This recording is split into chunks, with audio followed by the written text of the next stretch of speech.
بسم الله الرحمن الرحیم. السلام علیکم ویورز. زه امجد خان ستاسو مخاطب یم. زما ټوټل ویډیوګانې به انشاءالله کوشش دی چې زه په امیزون باندې په شروع کې تاسو سره کلاسونه والم. زما نننی ټاپک هم امیزون دی.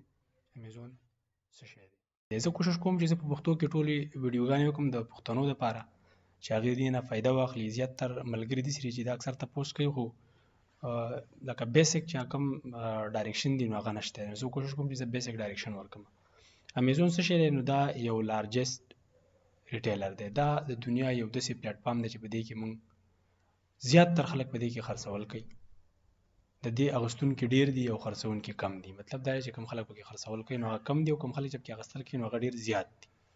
چا جوړ کړی؟ نو دا جی بوز په 1994 کې جوړ کړی.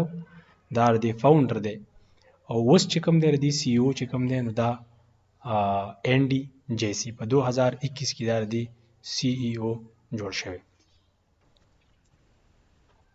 موږ به کوشش کوو چې موږ داسې خبرې وکړو چې هغه موږ ته فایده راورسوي. نو موږ د خپلې فایدې خبرې کوو چې په دې باندې موږ خرڅول څنګه کوو. خرڅول په امیزون باندې موږ په دوو طریقو باندې کوو. یو به ډایرکټ خرڅول کوو او یو به ان ډایرکټ خرڅول کوو. داسې لږ ټچنګ به ورکړو چې یاره ډایرکټ خرڅول څه شی دي او دا ان ډایرکټ خرڅول څه شی دي. نو ډایرکټ خرڅول مطلب دا چې موږ به ډایرکټ ته په خپله یو شیز به اخلي، هغه به ته په خپله فیک کې، بیا به هغه د امیزون یو ګاډي له ورکې یا به داسې د امیزون یو سرویس وي هغې له به ورکې او هغه به دا ستا نه وړي او ستا نه چې سیلینګ. ان ډایرکټ سیلینګ چې کوم دی نو دا بیا لږ اډوانس هم دی او لږ مشکل هم دی. زیاتر به زموږ کار په پاکستان کې دی ځکه چې په پاکستان کې ډایرکټ پاسبل نه دی. په الحال دلته دومره نشته دی. موږ به زیاتر ان ډایرکټ خبره کوو. موږ به کوشش کوو چې په دې باندې موږ خپل ملګري او خپل عزیزان خپل زموږ چې څومره هم دا کسان ویډیو ګوري چې موږ په دې باندې پوه وکړو. زموږ به زیاتر خبره په ان ډایرکټ باندې وي. ان ډایرکټ چې کوم دی نو دا په دوه قسمه دي. په دوه قسمه مطلب دا دی چې دا یو ته په خپله سیلري تا له اډر راغی خو ستا سره دوکان نشته، تا اخیستل نشي کولی. ته مطلب دا دی چې ډایرکټ ته یو شیز نشي ورکولی. تا بل چا نه واخیسته په امیزون کې یا باروبار او هغه ته دې ولېږو. دا یو ټایپ شو.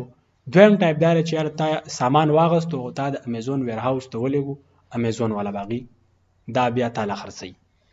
د دې دواړو دپاره چې کوم دی ښه تفصیلي بحث به راځي هم مخکې نیکسټ ویډیوګانو کې چې یاره دا به موږ څنګه کوو چې کله د خیر زموږ اکاونټ کریټ کوو موږ آنور مخکې ځو انشاءالله نو ورو تورو به دا موږ ته اسانیږي.